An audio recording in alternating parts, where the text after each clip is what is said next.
நண்பர்களுக்கு வணக்கம். இன்றைக்கி நாம் செடிகளுக்கு ஒரு சிறந்த உரம் கொடுக்க போகிறோம். இந்த உரம் வீட்டில் நம்ம தோட்டத்தில் கிடைக்கக்கூடிய கழிவுகள்லேருந்தே தயார் பண்ணுற உரம். இந்த உரத்தை கொடுக்கறதுனால செடிகள் கடுமையான கோடையே தாங்கி வளரும். அதே மாதிரி இப்போ அடிக்கக்கூடிய காற்றையும் தாங்கி நல்லா செழுமையாக பச்சை பசேல்னு வளர்கிறதுக்கு இந்த உரம் ஒரு சிறந்த உரமாக இருக்கும். இந்த உரம் என்ன அப்படின்னு நம்ம பார்த்தோம் அப்படின்னு சொன்னாக்க, இந்த நம்ம வீட்டில் தோட்டத்தில் விளையக்கூடிய கீரை வகைகளை சார்ந்தது தான். அதிலேருந்து கழிவுகள்லேருந்து இந்த உரத்தை தயார் பண்ணுறோம். செடிகளை எல்லாம் பாருங்கள், இப்போ அசுரமான காற்று அடிச்சுக்கிட்டு இருக்குது. இந்த நிலைமையில் கூட செடிகள் எவ்வளோ செழிப்பமாக பச்சை கலரில் இருக்குது அப்படின்னு சொன்னால் தொடர்ந்து நாம் சரியான விதத்தில் பராமரிக்கணும். அந்த பராமரிப்புங்கிறது உர மேலாண்மை, நீர் மேலாண்மை, பூச்சிகளை கட்டுப்படுத்துதல், அதே சமயம் களைகளையும் கட்டுப்படுத்துதல் அப்படின்னு நாம் வச்சுக்கலாம். இந்த களைகள் இந்த செடியில் பாருங்கள், களைகள்லாம் முளைச்சிருக்கு. இந்த மாதிரி களைகளையெல்லாம் எடுத்து ப்ராப்பராக நாம் அதையெல்லாம் ரீசைக்கிள் பண்ணி அதை செறிவூட்டப்பட்ட உரமாக மாற்றி மறுபடியும் செடிக்கே நாம் கொடுத்துர்லாம். எல்லாமே மறுசுழற்சியில் தான் இருக்குது.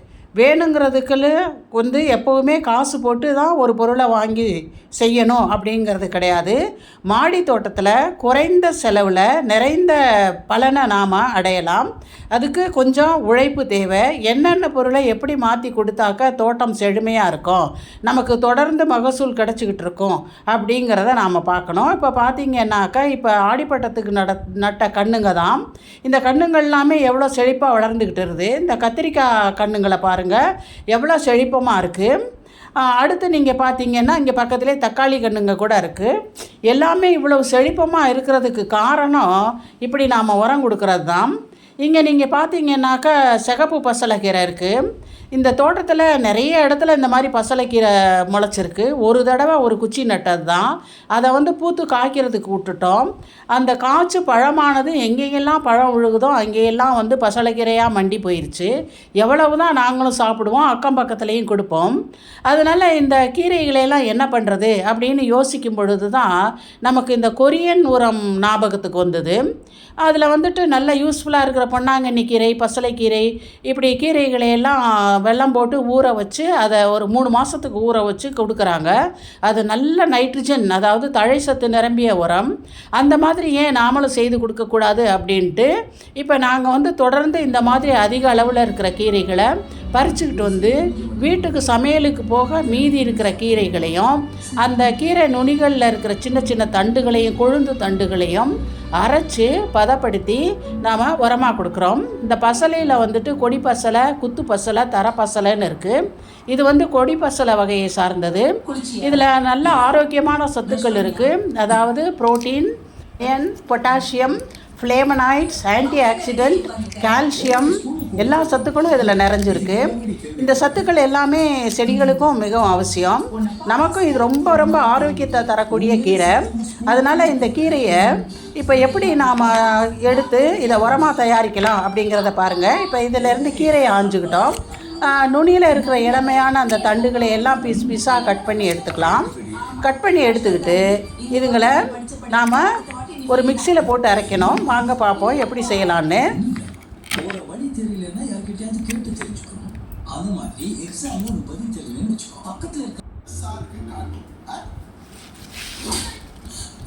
இப்போ எல்லாத்தையும் எடுத்தாச்சு.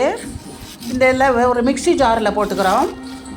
மிக்சி ஜாரில் போட்டு கொஞ்சமாக தண்ணி ஊற்றிக்கலாம். வெறும் இலைகளை போட்டால் மசியாது. தண்ணி ஊற்றி இதை இந்த மாதிரி அரைச்சி எடுத்துக்கிட்டு ஒரு கண்டெய்னரில் போட்டுக்கிறோம். இந்த கண்டெய்னரில் இந்த கீரை கடைசலோட நாம் பனவெல்ல கரைசலையும் ஊற்றிக்கிறோம். வீட்டில் பனவெல்லாம் கொஞ்சம் வேஸ்ட்டாக போனது இருந்தது, அதை இதில் யூஸ் பண்ணிக்கிறோம். இதில் ஒரு மூடியை போட்டு மூடி நிழலில் வச்சிடணும். 1 வாரத்துக்கு அப்படியே இருக்கணும். ஒவ்வொரு நாளும் இதை எடுத்து நல்லா குலுக்கி விட்டுறணும். அப்போ தான் நல்லா ஃபெர்மெண்ட் ஆகும். ஃபெர்மெண்ட் ஆகி நுண்ணுயிரிகள்லாம் வளர்ந்து அந்த நுண்ணுயிரிகள் நமக்கு தோட்டத்துக்கு, மண்ணுக்கும் செடிக்கும் வேண்டிய உரங்களை தயார் பண்ணி கொடுக்கும். இப்போ வாங்க நம்ம 1 வாரத்துக்கு கழித்து இப்போ பார்த்தோம்னாக்கா மாடிக்கு கொண்டு வந்துட்டோம்.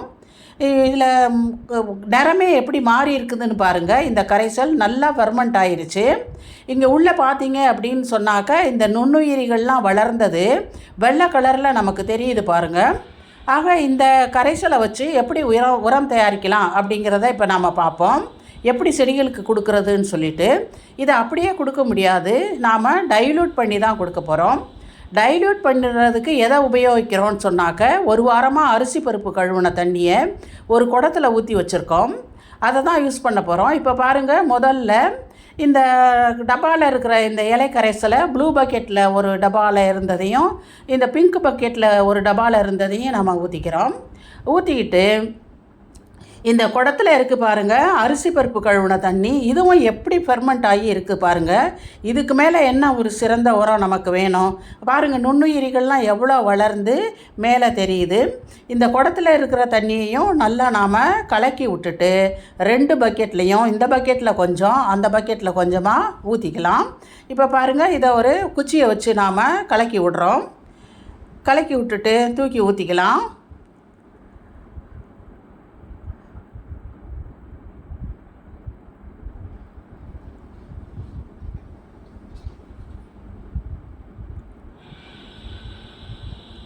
இப்போ குடத்தில் இருந்த தண்ணியை 2 பக்கெட்லேயும் சமமாக ஊற்றிட்டோம். இதுக்கு மேலேயும் ஒவ்வொரு பக்கெட்டையும் ஃபுல்லாக தண்ணியை ஊற்றி நாம் டைல்யூட் பண்ணிக்கலாம். டைல்யூட்டடாக கொடுத்தா தான் நல்லது. அதனால் இப்போ பாருங்கள், நம்ம சாதாரண தண்ணியை வச்சு 2 பக்கெட்லேயும் ஃபுல்லாக எடுத்துக்கிட்டோம். அந்த நுண்ணுயிரிகள்லாம் எவ்வளவு மேலே மிதக்குதுன்னு பாருங்கள். இதை நல்லா குச்சியை வச்சு கலந்து ஒவ்வொரு செடிக்கும் கொஞ்சம் ஒரு 100 ml, சின்ன செடின்னா 100 ml, பெரிய செடினாக்க ஒரு 200 ml, அப்படி எல்லா விதமான செடிகளுக்கும் கொடுத்துக்கிட்டு வரலாம். காய்கறி செடிகள், பூச்செடிகள், பழச்செடிகள், இப்போ நாம் புதுசாக ஆடிப்பட்டத்துக்கு நட்டிருக்க செடிகள் அப்படின்ட்டு எல்லா விதமான செடிகளுக்கும் இந்த உரத்தை கொடுக்கலாம். இது ஒரு சிறந்த உரம். அதிகமாக நமக்கு தழை சத்தை கொடுக்கக்கூடியது. மற்ற சத்துக்களும் இருக்குது, இருந்தாலுமே கூட தழை சத்து அதிகமாக இருக்குது. ஆரோக்கியமான செடியில் தான் அதிக மகசூலை பெற முடியும். இப்படி எல்லா செடிகளுக்கும் நாம் ஊற்றிக்கலாம் பாருங்கள். நர்சரியில் வளர்ந்துக்கிட்டு வர்ற கன்றுங்களுக்கு கூட கொடுக்கலாம் இதை நாம். இப்போ இங்கே இந்த கத்தரி கன்றுங்களுக்கும் கொடுக்குறோம். இந்த மாதிரி ஒவ்வொரு செடிக்கும் கொஞ்சம் கொஞ்சமாக கொடுத்தா போகிறோம். ஏன்னா திடவரவம் கொடுக்கறதுக்கு இடையில தான் இதை நாம் கொடுக்குறோம்.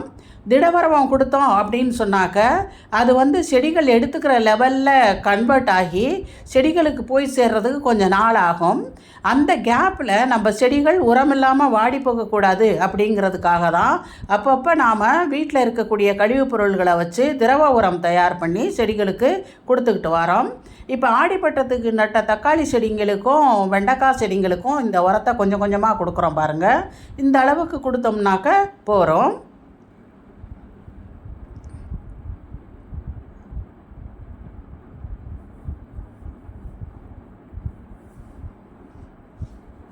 இது செடி அவரை. இந்த செடி அவரை செடிக்கும் இந்த உரத்தை கொடுத்துக்கிட்டு பாருங்கள்.